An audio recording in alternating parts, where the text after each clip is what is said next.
Hey, what's up guys? It's Raven. Today I'm going to have some gameplay casting of a 4v4 on Columbell.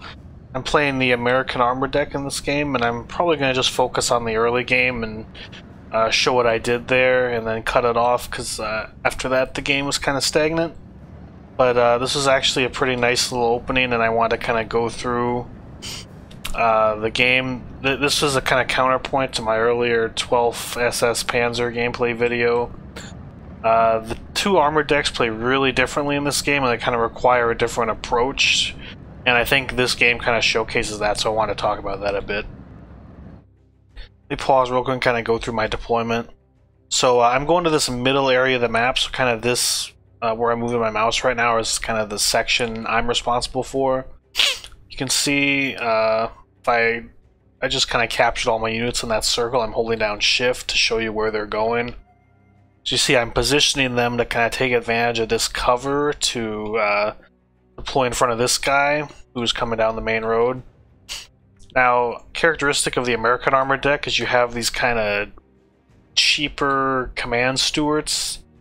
They're little tankettes. They're only 6 armor, but they have pretty good machine guns and they're fast. And they're really just, they're a nice little unit, but they're kind of the opposite of, for example, the Boita Firefly, which is a common unit for the 12th SS Panzer Start 4.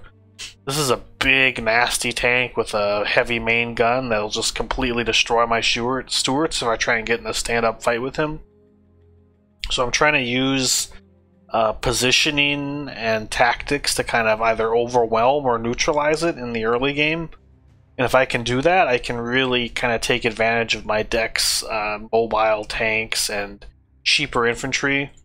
Keep in mind, my infantry are a total of 40 points. 20 for the infantry, 20 for the half-track, and the 12th SS is 55 points. I don't think he started with any here, so I can't look at them right now. But, here we go. See, this half-track's 20 points, but the infantry's 35. But anyways, my opponent started with infantry and trucks because, again, his infantry is more expensive than mine. And also the Firefly, it represents a 200-point investment. It's really hard to make that because, you know, you have 500 points for your starting. So his one Firefly is 200 points. My 2 Stuarts are both commanders and they're 2 veterancy and they're 90 points apiece for a total of 180. So we spent a similar amount in tanks, but he does have a mortar when I don't.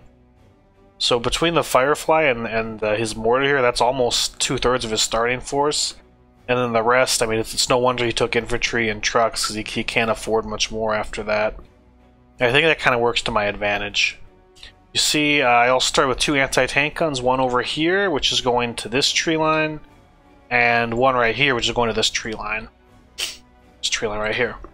So I'm trying to kind of form a bowl around where his units are going to come down, because of course they're going to come down this main road.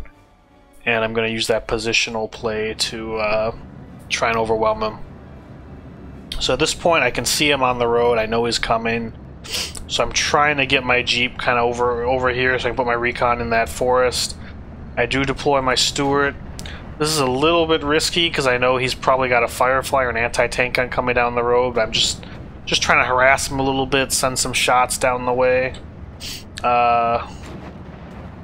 Fortunately, I don't think I really kill anything here.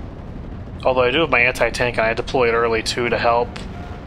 Managed to snipe his mortar because his mortar shouldn't have been here. It was kind of out in the open. He lost both of these because they got ahead.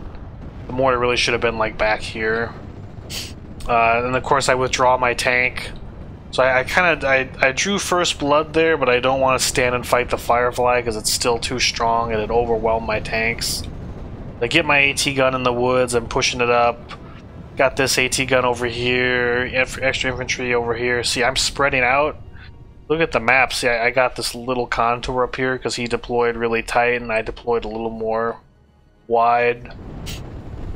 And again, I'm trying to outflank and outmaneuver that Firefly. That's the pitfall of him investing those 200 points at the start.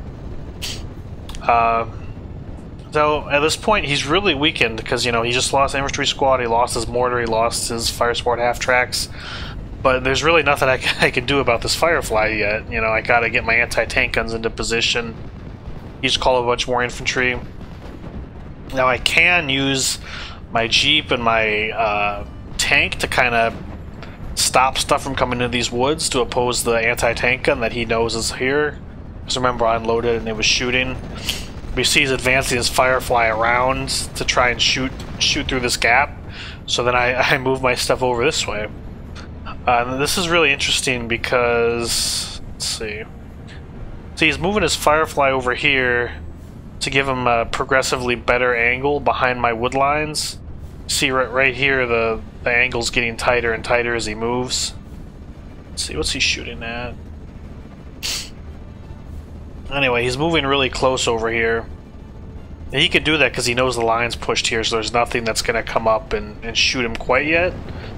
But he's trying to like push me around this way and bully me a little bit by making me retreat. And it's kind of an interesting strategy because it forces me to be a little more aggressive because I know the one unit that can really oppose me is over here.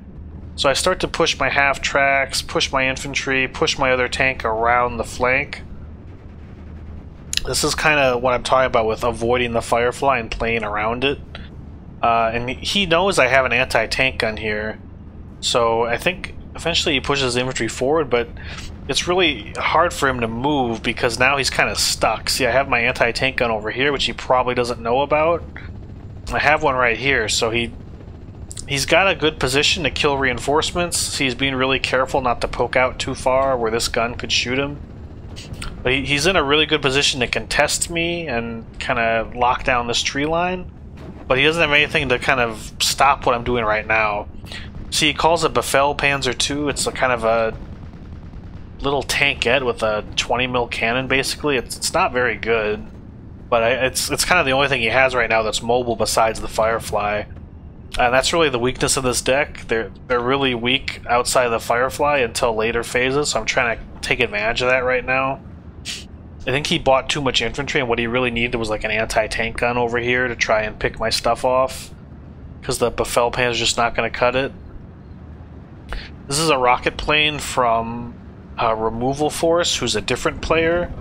So I think this guy either called for help or something, but the rocket plane did hit my infantry, which was pretty disruptive because I want to get my infantry in here to screen my tank. Again, the Firefly's stuck. Look, I'm being really careful to stay just outside of range of that Firefly. You see the outermost line of the circles is where the Firefly can shoot, and I'm like right on the outside of it because I'm trying to bait him into... And then see, I move back a little bit. I'm trying to bait him into coming out and chasing that Stuart so my anti-tank guns can shoot it, but he's kind of aware of what I'm doing, so he's trying not to do that.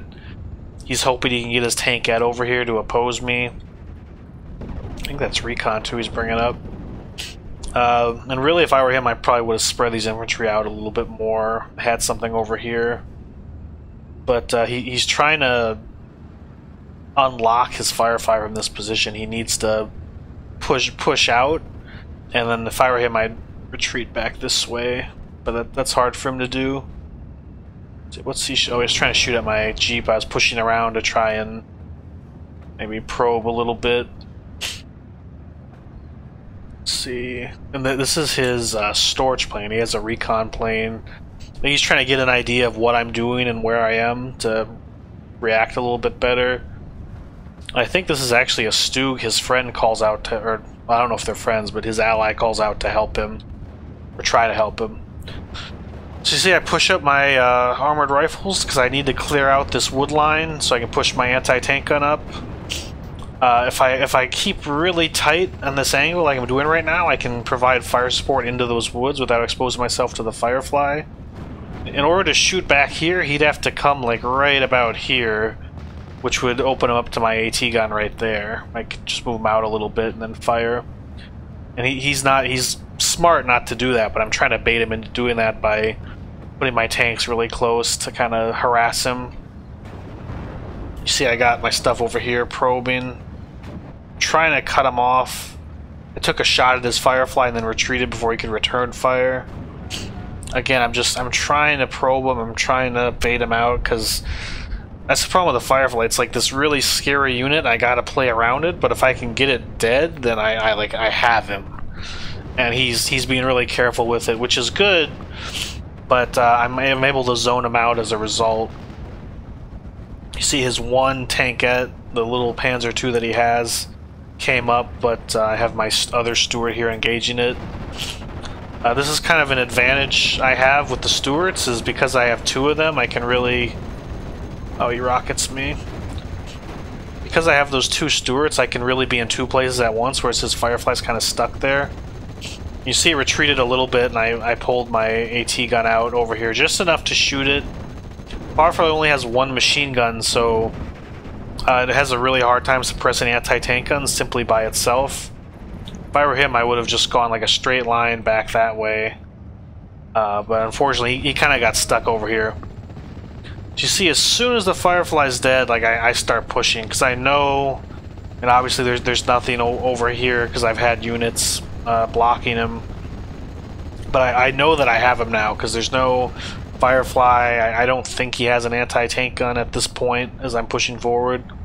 So I'm closing around the bubble, I'm pushing in, and yeah, I pretty much have him at that point. Other than that, I mean, the game's pretty much even, except for in the middle. I'm pushing forward, and we're at 56%.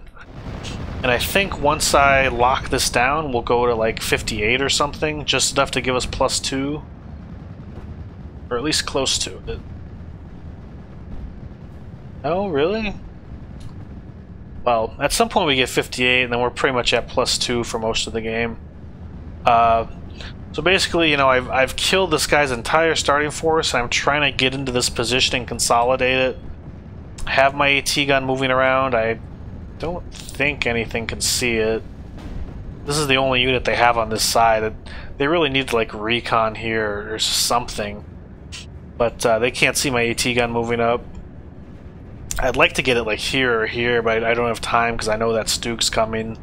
Because I do have recon up here. I could see the Stug as it's moving across this street down that road. So I get my AT gun into position. This will cover my right flank, and I have infantry moving in. The Stuarts are well positioned to kill anything that pokes through this gap or moves up. Let's see. Get that tank to poke out. At this point, I mean, I pretty much have the zone because I killed the starting force and I was able to occupy it.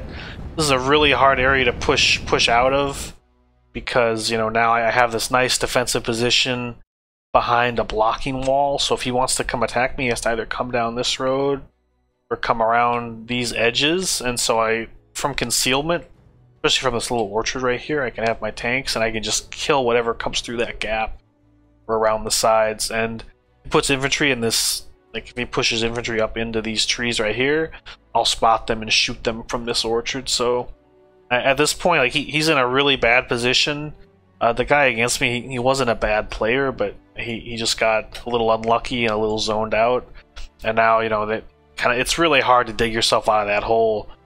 And I was lucky because relative to his deck, mine just gets stronger and stronger as the game goes on. Because in Phase C, I have 150 points a minute. And if I'm able to win the early game against him, it's a pretty big deal for my deck. See, he's bringing his Stug around, and this is one player supporting the other. And I move my Stuart around. As soon as the Stuart fires, I open up with my AT gun, and before he even gets a chance to respond, it's dead. So that's pretty much that for this this section of the map in this game. There's a really good fight over here, and there's probably some interesting stuff over here I didn't want to take away from that, but this deck was really meant to just focus on US Armored play style in the early game and kind of give some commentary on that. So hopefully you enjoyed. If you have any feedback or anything, please let me know in the comments, and yeah, thanks for watching. Take care.